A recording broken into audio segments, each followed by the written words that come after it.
Seven, 6, 5, 4, 3, 2, 1. You'll never have the sacred stone. Oh, this you crazy mother.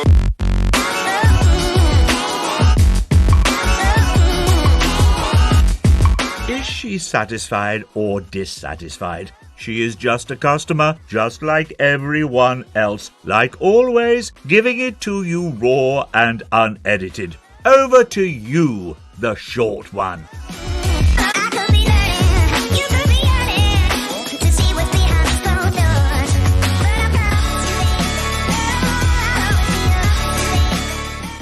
And it's another week, the short one coming at ya.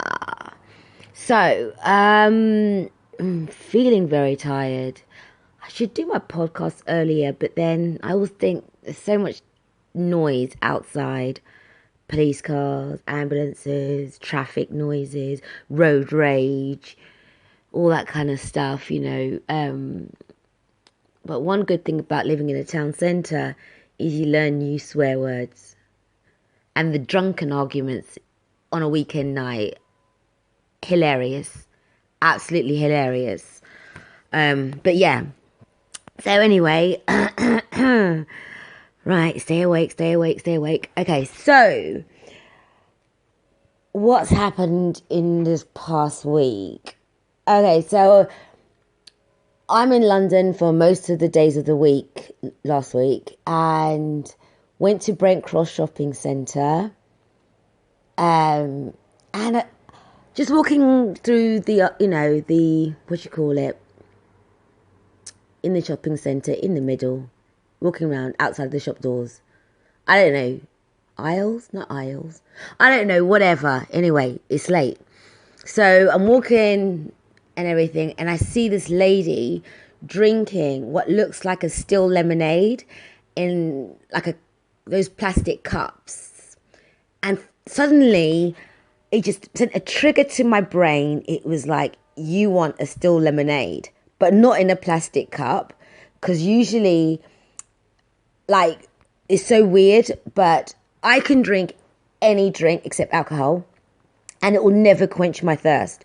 The only drink that quenches my thirst is water. Yes, H2O is my best friend. Love it, as long as it's ice cold or it's got ice in it, but it literally has to be very cold, to the point where it gives you that headache thing because it's so cold.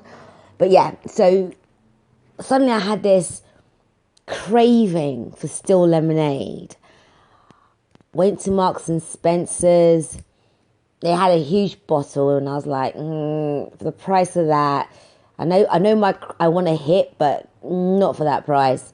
Went to Waitrose, didn't have any, and literally at this point I was like, fuck it. Went to Marks and Spencer's, bought it, and oh gosh, did it hit the spot. It absolutely hit the spot. But yeah, it's so amazing. Somebody just walking past with a still lemonade. And the thing is, I wasn't even thirsty beforehand. But as soon as I saw her drinking it from a straw, I was just like, I want that drink. But not in a cup. I want it in a bottle. Because I know I wouldn't finish it in a cup. At least with a bottle, you can screw it back open. Like, so you can screw it back closed. And then drink it later on and stuff. But yeah, so I was a happy bunny, very happy. But it was so weird, like the Apple store, it's so huge and it stands out because it looks so fresh and clean. Not saying the other shops in Brent Cross are dirty, but it just stands out. It even looks odd. It looks like it doesn't belong, you know. But it's always packed. I know people have Apple, like iPhones and stuff. I don't. I'm an Android chick. Yes, loyal to Android. But compared to the people that were walking around Brent Cross, I think everyone was going to Apple store because it was just so packed. But then when you're walking through Brent Cross, it wasn't as packed. And it was just strange because Brent Cross, like, look, it was trying to mimic Galleria in Hatfield. Because Galleria in Hatfield, it's so huge. It's so huge. But it always looks empty. it always got a Sunday feeling. Like everyone is at home, having Sunday roast with Yorkshire pudding, with applesauce. Ugh, yuck. But Brent Cross, and it wasn't even on a Sunday, but it was just weird. Like the Apple store was just so packed, but that's always how it always looks. And I wonder if everyone are actual customers, or some are just from stage school and said, just look like your customers, and so we look packed and busy, so it attracts new customers and stuff. It doesn't work with me because I don't touch Apple. No, for any reason, just don't touch Apple. I'm an Android queen. Then one time in the week, I went to Cricklewood with my mother, and it's been ages since I've been to Cricklewood. Went and parked up outside B&Q in Pound Stretcher, and B&Q, because I was like, Mummy, let's go into B&Q. I haven't been there for years. She's like, you don't need anything from B&Q. And I was like, still, it's just, B&Q. I just want to see it. But it's weird about B&Q because when you walk in, I kind of felt like I was some construction project manager.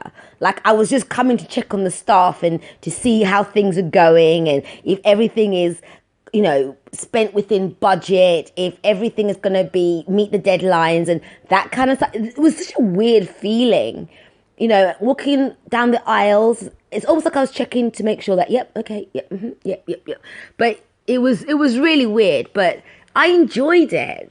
I really enjoyed it, even though, yes, there was nothing that I was looking for or anything that attracted my attention, but it was just so weird.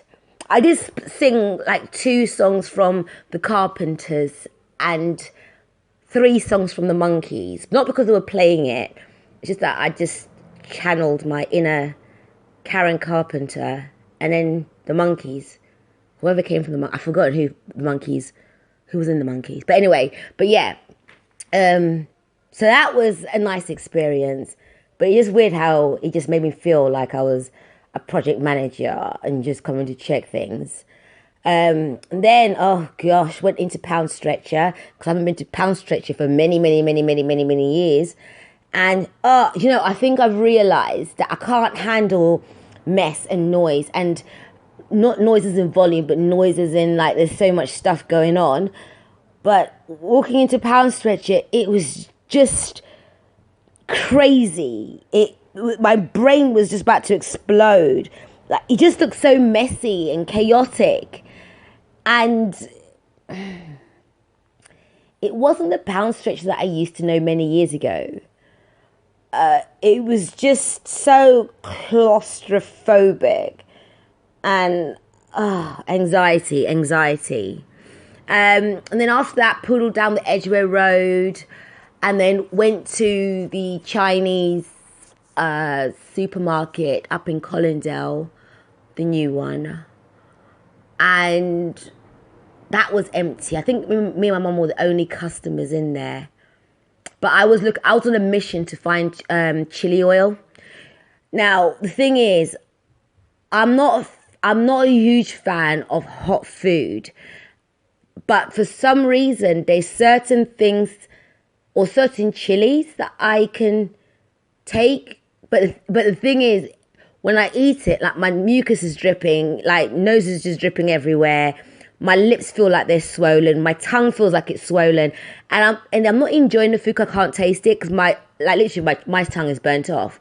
But there's something about certain chilies that makes me think, oh yeah, I enjoyed that food, but I'm lying because I can't taste the food because, again, my tongue has been singed off. So I went in there trying to look for the Chinese oil, and as usual, okay, I tell you, I wasn't looking for the Chinese oil because, as usual, I hate looking for things. So when I walk in and I know I'm looking for something, I have to find the nearest person and then say, where's this? Because I hate faffing around, going up and down like a headless chicken, just looking for an item. So the supermarket was very small. I thought it was going to be a lot bigger. like the Wing Yip further down in Cricklewood, but it was fairly small. And I went to the checkout because no one was there anyway. No one was queuing because, again, it was just literally me and my mum were the only customers. So to the checkout woman, I said, oh, can someone help me look for the chili oil?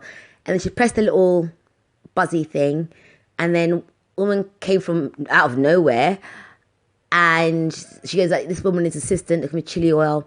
So I went to the chili oil bit, and oh my gosh, I thought I could hear harps, like the strings being strung, and violins and the choir going, ah, because it felt like utopia. It like, oh my gosh, look at this whole shelves of chili oil. And my eyes were darting everywhere because I was just like, oh my gosh, which one should I take? And so I said to the woman, I got so excited. And I was like, okay, I'm looking for the chili oil that you normally put in restaurants. So the one that literally burns off your tongue.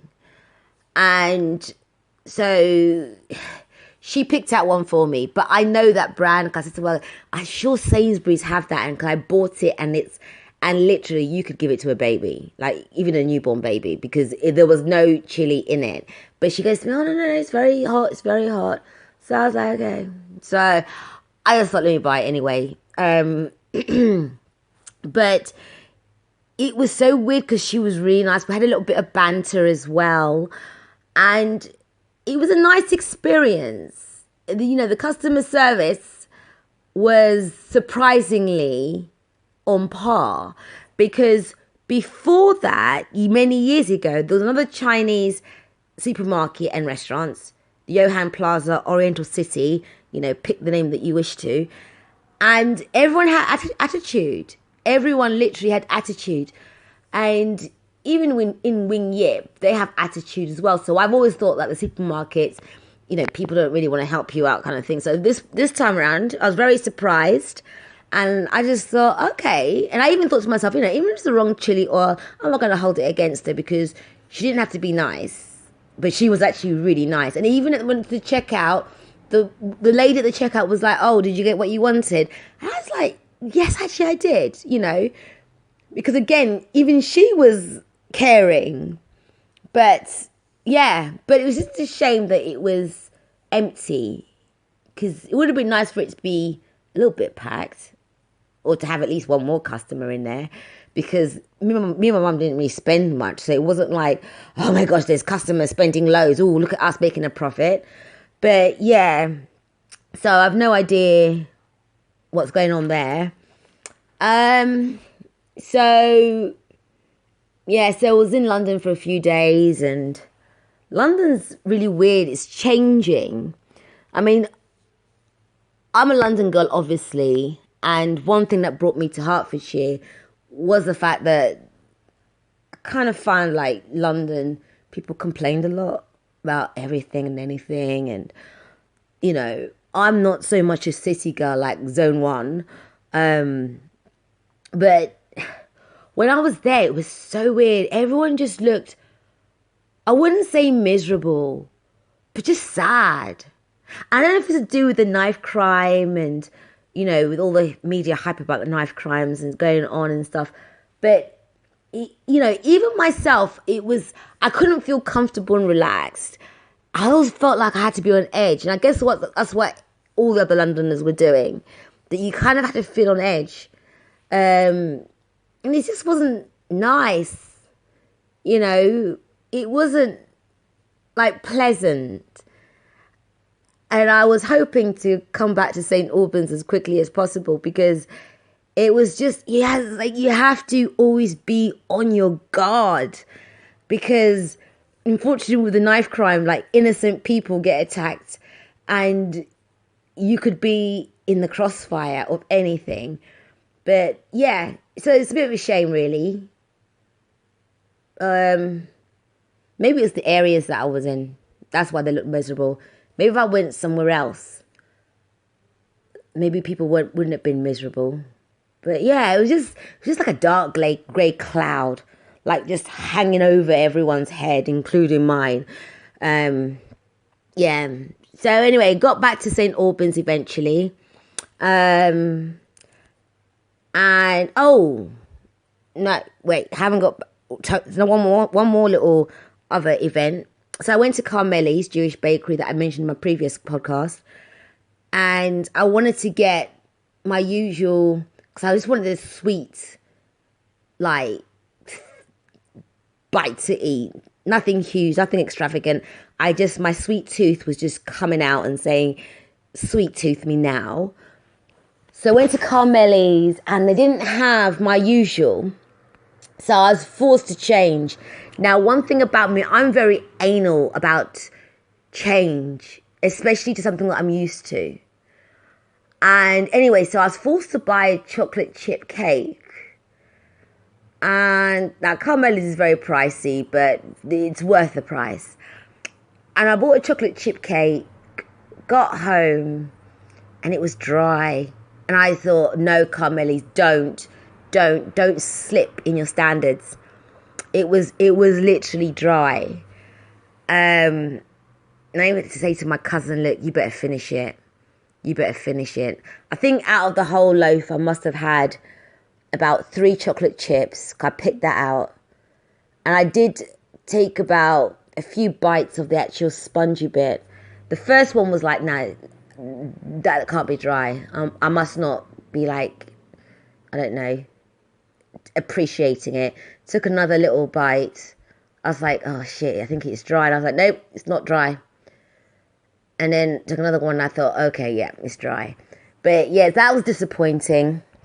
I've never ever had a bad experience with food at Carmelli's. But that was disappointing. But you know, you live and learn. And as they say, better the devil you know than the angel you don't. So yeah, so let's take a break. So don't forget to check us on the website, www.iamjustacustomer.com. On Facebook, I am just a customer. Instagram as well, I am just a customer. And on Twitter, I'm just a customer. So not I am, but I'm, without the apostrophe. I don't think Twitter uses apostrophes. Yeah, and say hello or whatever. Oh, if you're a small business, if you want a shout out, email me, use the contact page and send me a thing to shout you out on the podcast. So anyway, so eventually got back to St Albans and I went to Tesco first of all I went to Wilko's. I needed to get some fabric conditioner and, you know, I love Wilko's and everything and fabric conditioners, yeah, whatever. So bought that. I think I spent £4 on fabric conditioner. And then went to Tesco's. So St Albans Tesco, the little metro, which is my local, unfortunately. Where they've got the Olympic checkouts at the front and the tobacconist, I think that's the right word. I think that's how you pronounce it. And the other checkouts at the front, like how most shops have it. There's a secret till at the back. And I love that secret till. I love it. So I was there paying for my goods. And there's a crate thing, you know, where the people take out the stuff and stock the shelves. There's a crate thing. And I look at the corner of my eye and I see a guy almost jumping in the crate thing. And he was like pulled out some washing detergent. So I kind of like cocked my head back, like, what the hell's going on there? And then I see that clearance, that yellow sticker they normally put on food that's going off that day. And they had washing liquid detergent for clothes. I never know what to call that stuff. But the liquid version, not washing powder, but the liquid version. And it was like Ariel, £1.26 or something. And a massive fuck off Lenore fabric conditioner. I'm talking about was practically the same height as me. And trust me, I'm called the short one for a reason. And that was like £2 something. Like £2.19 or something like that. And I thought, oh, what's going on there? I had to pull myself, because I was next in the queue. Like literally the woman before me was putting her contactless card. So I was literally next. So I've cocked my head back and I'm looking at what's going on. And I thought, oh. So I've come out the queue and now I'm the one that's jumping in this crate thing now. Like literally scrummaging through. And it's just packed with all this Ariel and Lenore or whatever it was. And I was literally just filling up my trolley with it. Filling up my trolley. As if the world was going to end. And, gosh, but it felt good. And so I go to the till. I had to queue a bit. Like, there was 2 people in front of me now. But it was worth it. So when I get to my turn, I say to the woman at the checkout, because she zaps me. And then she kind of looked a bit confused. And then she saw the sticker and she was like, oh, okay. And then like put it on the belt thing. And I said to her, I goes, why is this discounted? Because in my head, I kept thinking, I've never seen a sell-by date on detergent. But maybe it's because I haven't read like every single word on detergent labels. And she said to me, oh, I don't know. So that kind of pissed me off because I kind of thought, well, that's not really an answer. You know, surely you should know. Surely there should be a bulletin board in your staff room or whatever to say, right, at the back, we're going to give discounted stuff because. But she was like, oh, I don't know. She was smiling at me, but because it's a good price, right? And I thought, okay, I'm not going to smile back at you because you should know. But anyway, I bought it anyway. I mean, it could be poisoned. It could be going off or whatever. I don't know. Don't care. So as I was coming out, like after packing my stuff, now everyone was trying to jump in, like to get this detergent, and a couple of people asked a salesperson, like, how come this is discounted? And he also said, I don't know. I've just been told to do this. And I kind of thought, what kind of company cannot educate their staff members in order to ask the most simplest questions? Now, if you're knocking down a price, I don't know percentages because I'm really shit at maths, but let's say hypothetically something costs £10 and you're only selling it for £1.50. You know you're going to get people questioning that. So wouldn't the first thing to say to somebody is, or to say to your whole like staff, to say this is what we're doing because, or tell customers this, you know, even if it's a lie or something, but to have staff just saying, I don't know. Well, I want to know because I'm the one that's buying this. I'm going to be using this product. I want to know. But the only thing is, I couldn't make a big deal about it because, can you believe it? I needed to pee because suddenly my bladder was full. So it was, because even when I was walking out, I kept thinking, oh, I should have got some more and sold them on eBay or something. I don't know. But I literally thought, what the fuck? I've just bought this stuff only because I looked at the price. But why? Why was it heavily discounted? You know, and they should be, we as customers should be able to ask an employee of that company why. And that why should be answered.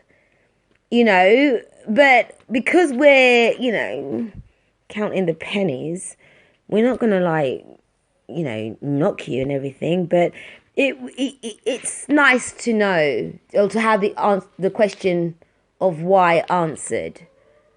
But I've got washing detergent, so even with this one, you know, I might start itching. I don't know. But there must have been a reason why they discounted it so heavily. But it was such a good deal, right? Damn, it kind of made me feel better about the bin liners that I mentioned last week. But now I'm going to be going to the back of the store, and when I see a crate, I'm going to, like, in a very sly way, just use my eyeballs, because I've got big eyeballs, so I can see a lot. I think I can even see 360 sometimes, like an owl, but I can't turn my neck like an exorcist. But my eyes can see more than I think the average eye can, because they're quite large. So I'm going to check out to see if I see yellow stickers saying reduced to clear or whoopsie, whatever they say on the stickers. And have, like, just purchase. Because damn, that was such a good deal. But then, like they say, if something's too good to be true, oh dear. But anyway, you know, life's interesting. But yeah, so that's about it for this week. But just so you know, I did manage to get to the toilet in time. So that was good. But I had the usual thing, you know, as you're nearing the toilet, suddenly you're about to piss your pants. So I did have that experience, you know, running up the stairs. It's like, yep, need to go, open the flat door, and then race to the toilet. And as I'm about to go to the toilet, and then it's, So that's it for this week. Catch you next Wednesday. Love, peace, and hair grease. I'm out of here. Oh, this you